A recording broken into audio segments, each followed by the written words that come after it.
Rajarajeshwari temple అండి. So ఇది వచ్చేసి అండి మనకు ఆపోజిట్లో ఎంజిఎం హాస్పిటల్ ఉంటుందండి.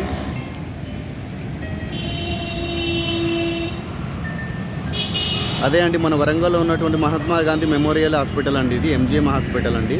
సో దానికి ఆపోజిట్లో మనకి ఈ టెంపుల్ ఉంటుంది. దీని పక్కకు వచ్చేసి అండి పెట్రోల్ బంక్ పక్కకు మనకి municipal office, Warangal municipal office head office ఉంటుందండి. ఏం పేరు, మీరు ఎన్ని సంవత్సరాల నుంచి ఈ గుడిలో మీరు పండితులుగా ఉంటున్నారు? నా పేరు లక్ష్మణ శర్మ. మేము 1984 నుండి మా నాన్నగారి ఆధ్వర్యం నుండి ఇక్కడే మేము చేస్తున్నాము. ఇప్పుడు శ్రీ గణేశ సుబ్రహ్మణ్యేశ్వర సహిత రాజరాజేశ్వరి దేవి దేవాలయం.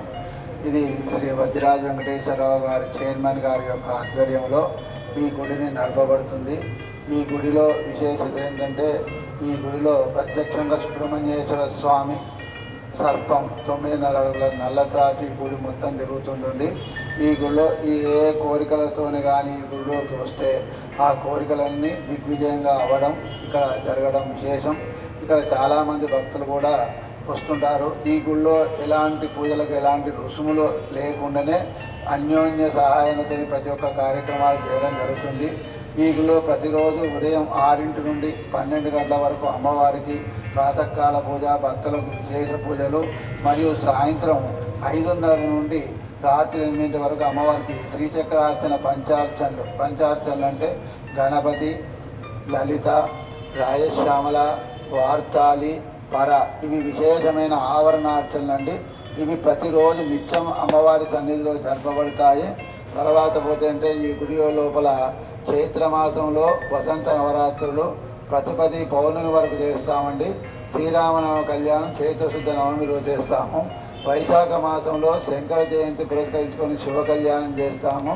తర్వాత అమ్మవారికి వైశాఖ బహుళ పంచమి 3 రోజులు బ్రహ్మోత్సవాల కింద చేస్తాము. తర్వాత ఇక్కడ ఆషాఢ మాసంలో శాకాంబరి నవరాత్రులు చేసి పౌర్ణమి రోజు అమ్మవారిని వివిధ రకాల కూరగాయలతో అలంకరించడం జరుగుతుంది. శ్రావణ మాసంలో స్త్రీల చేత 4 శుక్రవారాలు కూడా సామూహిక వరలక్ష్మి వ్రతాలు దాదాపు 1000 నుండి 1500 మంది వ్రతాలు చేసుకోవడం జరుగుతుంది. మన భాద్రపద మాసంలో గణపతి నవరాత్రులు 9 రోజులు చేస్తారు. తర్వాత ఆశ్వీజ మాసంలో దేవీ నవరాత్రులు 10 రోజులు చేస్తారు. తర్వాత కార్తీక మాసంలో అమ్మవారికి పౌర్ణమి రోజు జ్వాలాతోరణం గుడి మొత్తం 1,00,000 దీపాలతో అలంకరణ జరుగుతుంది. మార్గశిర మాసం క్షేత్రపాలకుడు సుబ్రహ్మణ్యేశ్వర స్వామి పుట్టినరోజు మార్గశిర శుద్ధ షష్ఠి రోజు.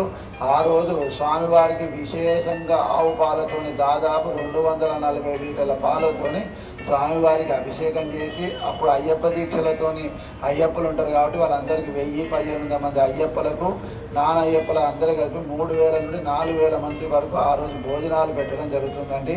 తర్వాత పుష్యశుద్ధ పౌర్ణమి అమ్మవారికి మనందరం కూడా అమ్మ దగ్గర ఒక పువ్వులం అనే భావనతోని గత 2011 నుండి ప్రతి పుష్యశుద్ధ పౌర్ణమి రోజు అమ్మవారికి 365 కిలోలు, అంటే ప్రతి రోజుకు 1 కిలో చొప్పున 365 కిలోల చామంతిలతోనే అమ్మవారి గుడి మొత్తం అమ్మవారిని ఆ పూల కింద మొత్తం నింపడం జరుగుతుందండి.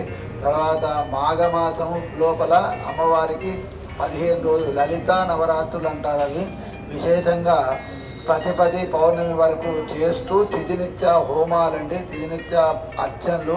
తిథినిత్య అంటే పాడ్యమి, విద్య, తదియ, చౌతి, పంచమి, షష్ఠి, సప్తమి, అష్టమి, నవమి, దశమి, ఏకాదశి, ద్వాదశి, త్రయోదశి, చతుర్దశి, పౌర్ణమి, పూర్ణతిథి, అమావాస్య.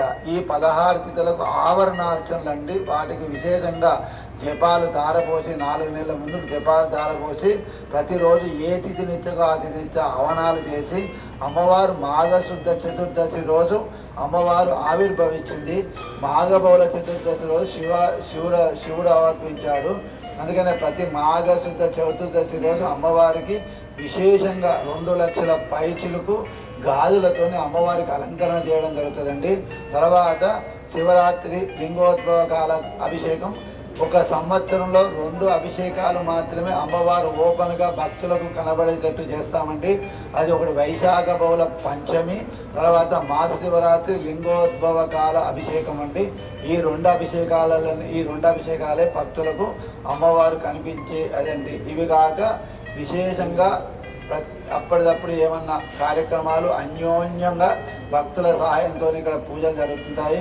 ఇక్కడ మొత్తం ముఖ్యంగా ఆడభక్తులే ఎక్కువ అండి. దాదాపు ప్రతి శుక్రవారం సాయంత్రం 6:30 నుండి 8:30 వరకు దాదాపు 300 నుండి 400 మంది స్త్రీలు లలితా సహస్ర పారాయణం, సౌందర్యారి పారాయణం చేసి భజన చేసి వెళ్తారు.